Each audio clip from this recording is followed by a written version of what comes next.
So this is a very good example, I was impressed by that. And the second thing I was impressed by is that you have a rector who knows the UN Convention so very well.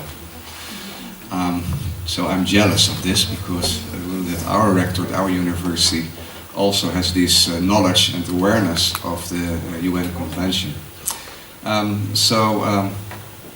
Compliments. And now I understand also why you started the IClife project here at Thomas More, because you have already the vision. And we are happy to participate in the project. So Machtel Verbruggen already introduced the UN Convention very clearly, very clear examples. And what I want to do is to focus on accessibility and within the accessibility dimension at social accessibility. So that will be the focus, social accessibility for people with intellectual disabilities. Is this... That should be the one, yes. Left and right. Yeah, there you go. Yeah. Okay, just so to start also with UN Convention as a starting point.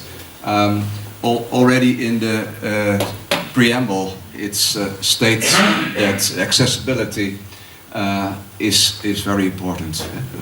The importance of accessibility to the physical, social, economic, cultural environment, which makes it, which is needed to get access to health, education, to information, communication. What I want to do is to focus on this, so the accessibility to the social environment. That will be the topic of the lecture today.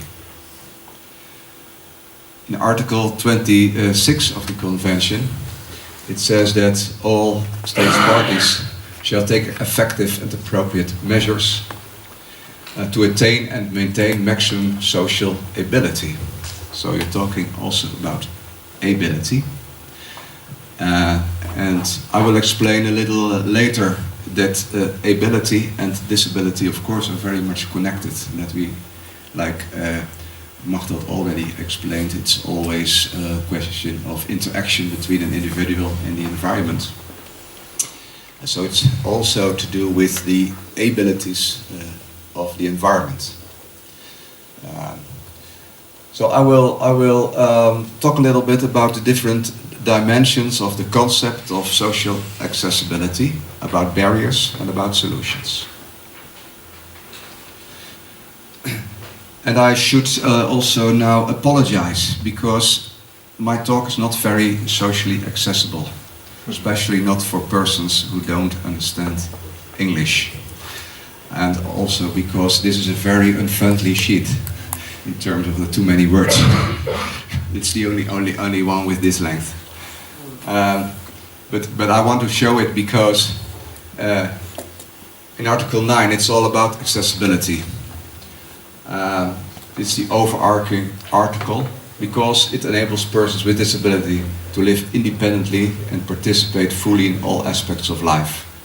Accessibility, it says, is essential for the enjoyment of the rights defined in many other articles of the Convention. And it is fundamental to the practical implementation of articles concerning employment, education, emergency services, access to justice, liberty of movement and personal mobility, participation in political public life and the cultural life, recreation, leisure and sport. So, in fact, accessibility is a key word, and social accessibility just one aspect of accessibility. Like we just heard, a lot of attention goes to physical accessibility, which is of course very important. And I will talk a little more now about social accessibility. So social accessibility is always pretty much about this person-environment interactions. And it is also, it's about the relationships. So what accessibility is about, that it provides opportunities. It provides opportunity to perform meaningful activities, valued social roles, in different domains of life. And like I said before in the previous slide, it's a precondition for participation in all those different areas. You could say that without access, there is no inclusion. What I also want to highlight is that there is a strong relationship between accessibility and communication and information, which is also part of the UN Convention, but it is related very closely to each other. It's about also being understandable, understanding something, understanding what things mean, what it is about, what someone is telling you, what signs mean, what information means. So it's about the understanding of meaning. And there are different aspects to meaning. Can be symbolical, can be literal, can be also all kinds of social meanings, which is so important in our human interactions, that we understand each other. And for people with learning disabilities, there can be additional barriers. For example, when you look at emotions, you can see that emotions are, of course, a very important means of communication, the non-verbal communication. We sometimes use pictograms to also people with intellectual disabilities to help them better understand emotions. Sometimes it works, it is a kind of an aid, sometimes it does not. I have myself, my eldest son has an intellectual disability. He is 30 years old now. And for a long time he had problems with recognizing certain emotions. For example, he often said to me, "Are you angry? Are you angry?" I wasn't angry at all, but he was not understanding my non-verbal communication, maybe also not my verbal communication. And he said, "Are you angry? Are you angry with me? Or are you angry?" And this is just, he was trying to grasp what was going on, also in particular situations where there are a lot of different emotions. And it was sometimes difficult for him to manage this, to understand what was going on in these interactions.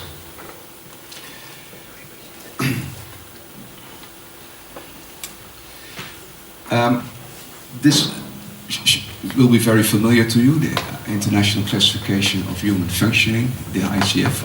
I'm just going to use this module to elaborate on some dimensions of social accessibility.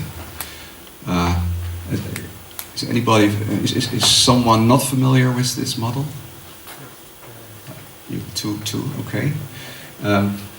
So just briefly, this model explains different factors which influence health, and human functioning. So it says, is there a pointer here?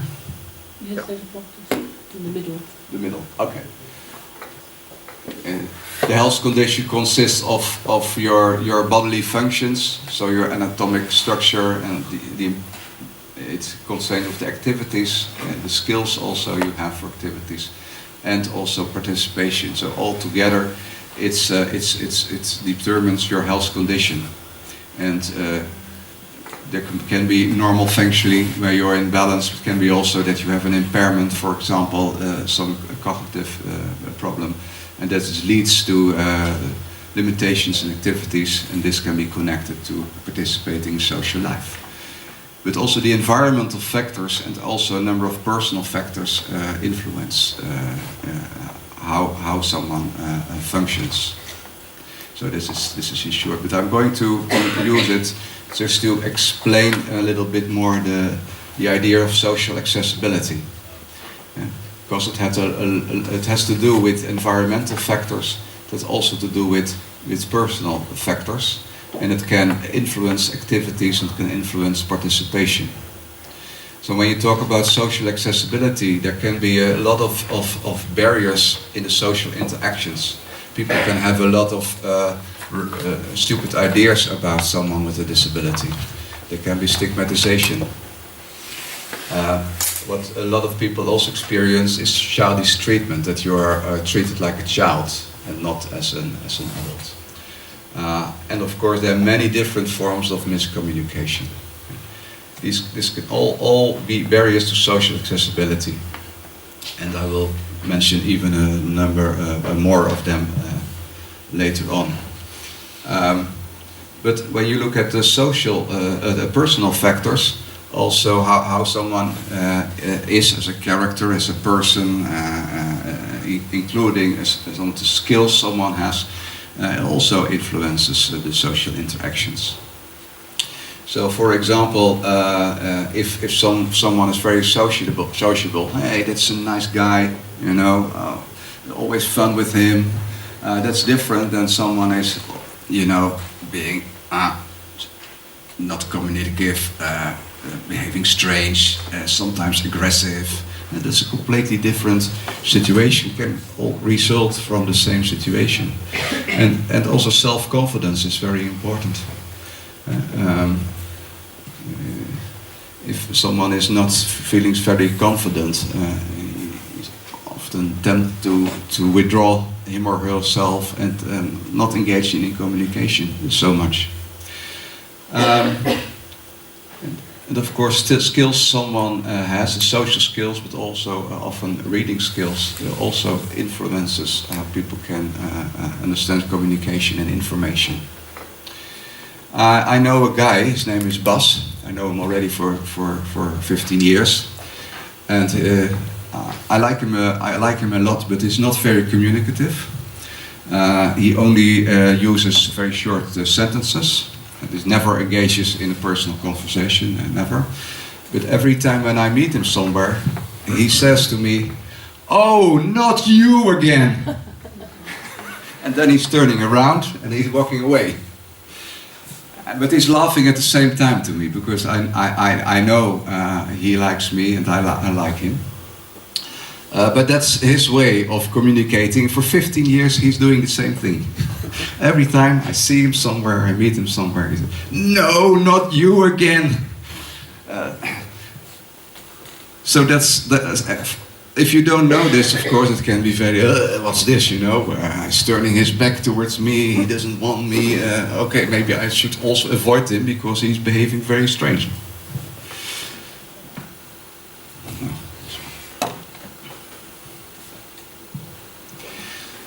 Barriers are so on both sides, both the personal barriers, but also the environmental barriers. At the side of the personal barriers can be also that there is not only lack of confidence, can be also connected to fear. Fear not to understand something. Fear not to be understood. Fear to be abused. It's unfortunately happening to many people with a learning disability. They often experience misuse or abuse in their life.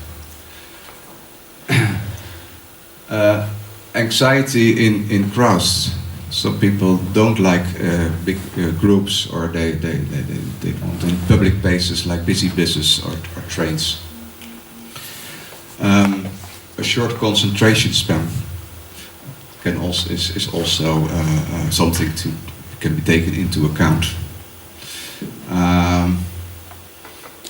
A lack of social skills already mentioned, and also difficulty reacting to or adapting to social etiquette. We all have norms how to behave, and now you're sitting very nicely in this conference room. So you are adapting very, very well to this particular situation. But in case you have much more difficulty with doing that, this can cause problems in your social interactions. The environment. Yeah, also we see a lot of barriers at this, or potential barriers at the side of the environment in terms of person-to-person interaction, that someone is just not able to understand you or what the disability is about. Sometimes people are afraid that something strange will happen and that they are not able to handle the situation. Using complicated language, of course, can be trouble. A phenomena we also often see is over or underestimation. So you overestimate that someone is able to understand, to do, or the other side is you underestimate the person. And then someone's potentials are not giving the space to come to the fore. And many people also just when you need sometimes some skills to engage in a personal and right adequate way, and it's also sometimes not there. So this person to person, and then general, there's also a link with the physical accessibility. So the information which is not accessible. Here in Thomas More, it's I just heard in your guidelines that information should be accessible. So very good. Safety, always very important. Safe environments, so important. And sometimes also financial means can be a personal barrier, for example, in participating in all kinds of activities. This is, for example, a large study from United Kingdom. They did a study on how people with and without intellectual disability perceive the quality of the neighborhood and their social participation. Don't read this, but this is one of the findings. They want to know if people go out of their house and did meet other people or engage in activities of any kind. And the main reasons for people with an intellectual disability not to go out were their health condition or disability, but also financial means. And they just didn't have the money to go out to pay for a drink in the bar or to participate in a sports club. But also very quite sad that 16% had just said, I have nobody to go out with. So this says something about social isolation. What the study also shows is that a better social environment provides more opportunities and a higher quality of life. So this is about all kinds of environments. So in a neighborhood, it can be the workplace, it can also be the school. A better social environment gives a higher quality of life. So you have to know about what are the qualities of a good social environment. And I think it has a lot to do with the aspects I just listed. Barriers versus opportunities or possibilities you provide for social and physical accessibility. So the final part, solutions. What are the future directions? What should we pay attention to? What should we include in our way of interacting with other persons in our environment? First of all, overall concept, be disability friendly. This has to do with just a friendly, humane attitude, a way of treating each other as equal human beings with both strengths and vulnerability. Accessible language, already mentioned, very important. But also accessible technology. So there's a lot of literature about social accessibility, but when you do a review, and I did some research on this, you see most articles about social accessibility are about the internet, about accessibility to the internet. So how user-friendly are all kinds of websites, for example. You don't see so much still about assistive technology or accessibility of technology for people with intellectual disability. But yesterday, you had some examples, I think.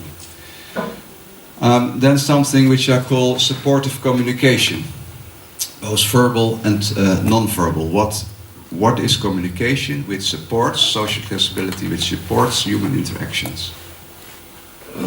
One of the aspects of that is clearness, a clear structure. I mean, in the social interaction, there must be safety, there must be reliability. Sometimes activities should be clear. Clear structure of the day of the activity is also one aspect of contributes to social accessibility. And social relationships can develop and flourish in many different ways. And you should also include these nice ways of communicating through social activities, for participating in sports by using music, art, photography, sports. These are all very important, strong ways of creating social relationships. We did a long project some years ago which we called Art Inclusive, and we experimented with different forms of art, painting, dancing, music, and this was a very powerful way of bringing people together and making connections. How can I communicate better with people with learning disabilities? That's, I think, the challenge. And I want to show a small video clip. Yeah. This one. Yeah, if you just click on the left.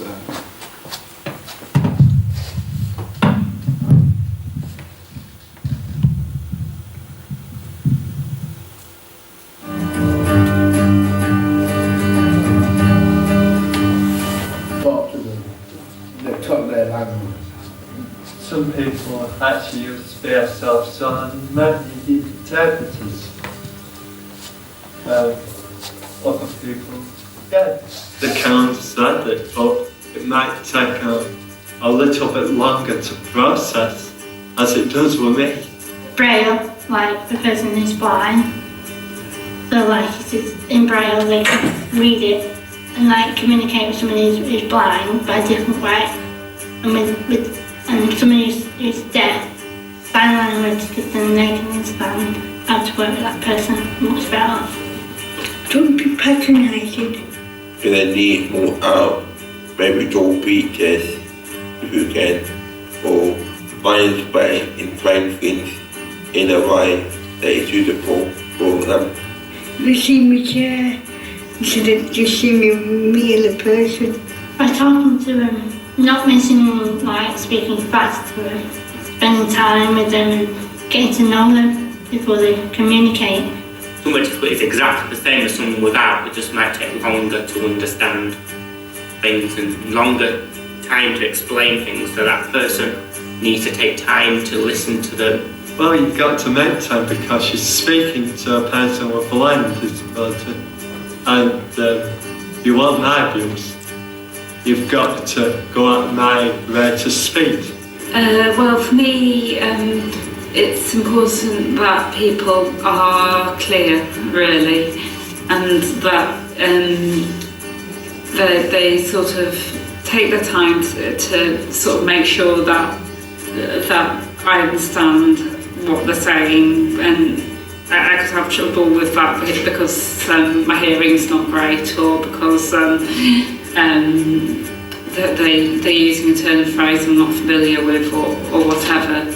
But at the same time, I don't really want people to speak with me very much differently than they would someone else, because some people when they find out you're disabled do get quite condescending, and that's not good.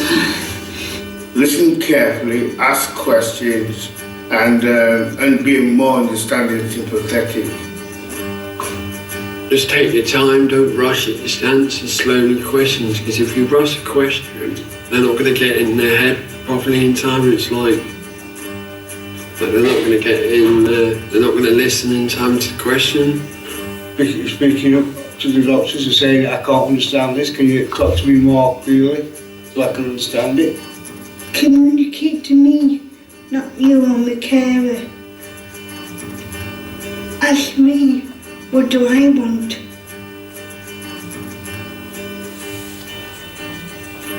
People with learning disability, they're the best people to train because they are expert and they can train other people with learning disability and professionals without learning disability how to communicate,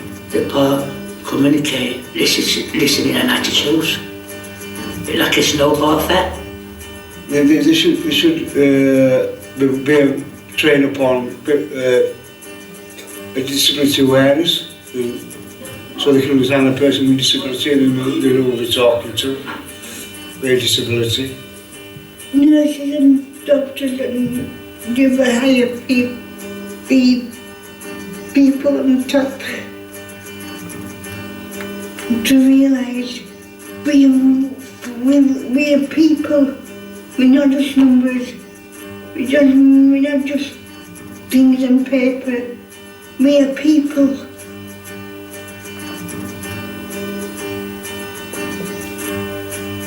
You see, some people, people with disabilities cannot communicate, but we all can communicate our own way. Everybody with learning are different, with reading and other way of communication skills, but everybody are different. For that why professionals need to work with people with learning disabilities for higher, moderate or low disability and what best way of communication. If they don't do that, they won't know. So, because everybody with disabilities has got different needs, there's different cultures.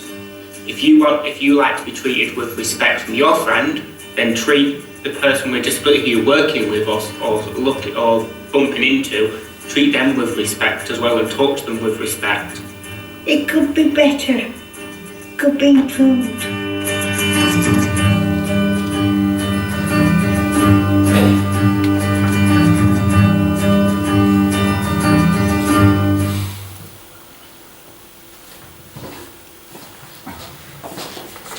I think these are very powerful messages from experts themselves.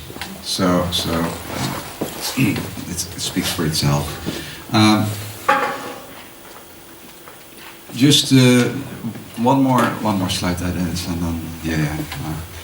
then so last thing about other types of solutions, all kinds of assistance can be very powerful.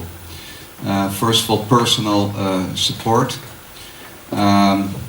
People who help you to achieve social accessibility and social connections. Can be social workers in all kinds of different roles, family members, friends, peers. I sometimes use the word mediators because you have to mediate between sometimes different worlds and build bridges. Help to build bridges. Sometimes I also use the word social interpreters because you help someone to interpret which is maybe a strange language for you, or how can you interpret what someone is saying, what something is meaning. Sometimes you need people as a person with a disability to interpret it for you so that you understand each other. Social support is very important. Understanding disability, communication is understandable. It was very clear in the video I showed you. So it's all about inclusive communication, so to speak. Okay, this can help. Universal design, it was already mentioned. I think another speaker is going to tell more about this. Universal design, I think this is very important so that the environment is becoming more inclusive. The financial aspects already mean it. But also the social media and the modern apps and websites are of course potentially very important resources when they are adapted for people with a learning disability. And I found a very powerful example of an app with a short video, but I don't have half the time. It's the last one. It's 2 minutes. I think we have to finish. We have to finish? Okay. This is fact. I'm sorry you couldn't see it, but when we can send you the presentation, you can see it yourself. It's about a child with Down syndrome, and by this app, a new world is opening up for him in the communication with his parents and with others. For me, this was a very good example of how modern technology can open up new worlds. Thank you very much.